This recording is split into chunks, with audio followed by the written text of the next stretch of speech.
మందులైతే ఆకాశ మండములోని జ్యోతులను వారై ప్రకాశిస్తారు. బుద్ధిమంతులైతే మనం బుద్ధిమంతులైతే ఒకరు చెప్పాల్సిన పనిలే, ఒకరు సహాయం చేసిన పనిలే. బుద్ధిమంతులైతే ఆకాశ నక్షత్రంలో ప్రకాశిస్తాం. లేకపోతే బుద్ధిమంతులుగా లేకపోతే నీతి మార్గం అనుసరించి అన్యులుగా ఉంటాం. నీతి మంత్రులుగా మనం ఏం చేయాలా? బుద్ధిమంతులు కాకపోతే ఎలా ఉంటాము? బుద్ధి లేని పనులు చేసుకుంటాం. భార్య భర్తలు జగడాలు పోయేది, తీర్పు తీసేది, వాళ్ళిద్దరిని విడగొడేసేది. మళ్ళీ ఏం చేస్తారు? ఎవరో కొట్లాడుకుంటూ ఉంటారో నేను చేస్తాను న్యాయం అని చెప్పేది, వాళ్ళిద్దరు ఇంకా జగడాలు పెట్టుకుని తీసేసి మనం చేసేది ఎట్లా ఉండాలా? బుద్ధిమంతులైతే ఆకాశ నక్షత్రం వలె ఒక వెలుగు ప్రకాశించాలి కదా. ప్రకాశించాల్సిన మనము ప్రకాశం లేకుండా కోల్పోయినా ఉంటే దానికి కారణం ఎవరు? శరీరాశ, నేత్రాశ, జీవుడు. దీంట్లో ఇరుక్కొని ఉండి ప్రకాశించాల్సిన వాళ్ళు ప్రకాశించలేకపోతున్నారు. మనం ప్రకాశించాలి కదా. అది కదా దేవుడు అడుగుతున్నది మనల్ని. ఇంకేం అడుగుతున్నాడు? నీతి మార్గం అనుసరించి నడుచుకున్నట్లు ఎవరు అనేకులు ఎవరైతే తిప్పుతారో వారు నక్షత్రముల వలె నిరంతరము ప్రకాశించారు. తేజరిల్లేదను నీవు ఉన్నంత వరకు ఆశ్చర్యకరుడా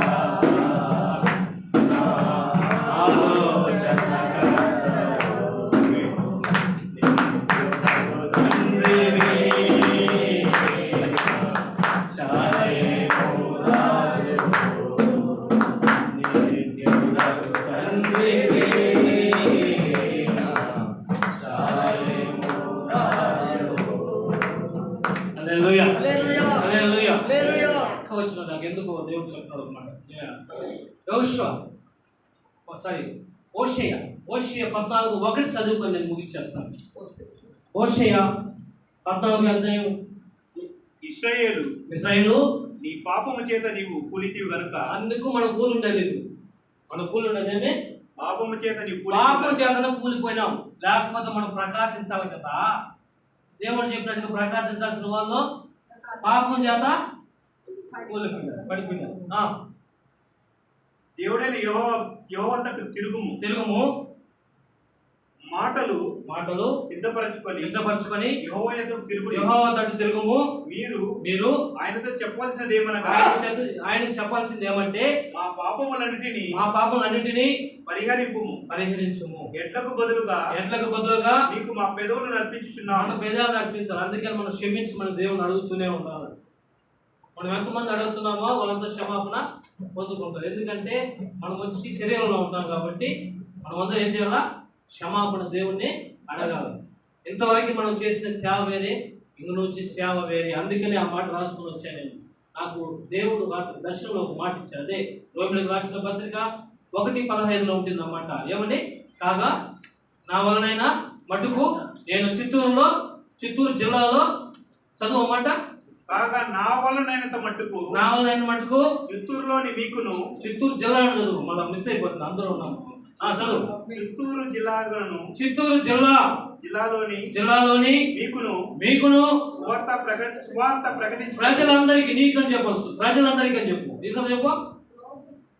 కాగా నా వల్ల మట్టుకు, నా వల్ల అనుకోండి మీరు, నా వల్ల మట్టుకు చిత్తూరు జిల్లాలోని మీకును ప్రజలందరికీ సువార్త ప్రకటించడానికి మనమంతా సిద్ధంగా ఉండాలి. ఇది దేవుడిచ్చిన నాకు రాయించిన వాగ్దానం, మీతో మాట్లాడమని చెప్పిన వాగ్దానం. చిత్తూరు జిల్లాలో మనం ఏం చేయాలా? స్వాధీనం పరచుకోవాలి. దీంట్లో గొప్పవారేం కాదు, అందరూ సహోదరులు. ఇందాక మనమంతా ఎవరు? సహోదరులు. మనమంతా పాస్టర్ కాదు, మనమంతా ఎవరు? సహోదరులు. కాబట్టి మనం యుద్ధము చేయాలి. చిత్తూరులో మనం యుద్ధము చేయాలి. వాక్యం ఇచ్చిన మరి స్థానిక పాస్టర్కి మీకు ప్రేమతో వందనాలు తెలియజేస్తున్నాను. Okay, thank you brother. చక్కగా దేవుని మాట పాడి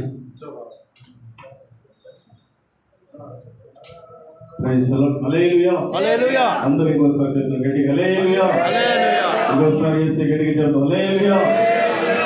విజయ బ్రదర్ చూసినట్టే మనందరికీ తెలిసిన వాడే రిజిస్ట్రేషన్ ఆఫీసులో పనిచేస్తూ ఉంటాడు. తర్వాత చక్కగా 2 మందిరాలు కూడా దేవుడు ఆయనకి ఇచ్చున్నారు. నేను ఆ మందిరానికి ఓపెనింగ్ వెళ్ళడం జరిగింది. తర్వాత వాళ్ళ స్వగృహంలో కూడా చూసినట్టు ఒక మందిరం కట్టించున్నారు. ఆడ కూడా వెళ్ళి అప్పుడప్పుడు నన్ను మెసేజ్ పిలుస్తూ ఉంటాడు. దేవుని వాక్య పరిచయకి వెళ్తున్నాను. అతను కష్టపడి పని చేసుకుంటూ కూడా దేవుని వాక్య పరిచయం చేస్తున్నారు. మందిరాలు కూడా స్థాపించుకుంటున్నారు. అయితే ఆయన కూడా చూసినట్టయితే క్రిస్టియన్ మైనారిటీ సెల్ మన చిత్తూరు టౌన్లో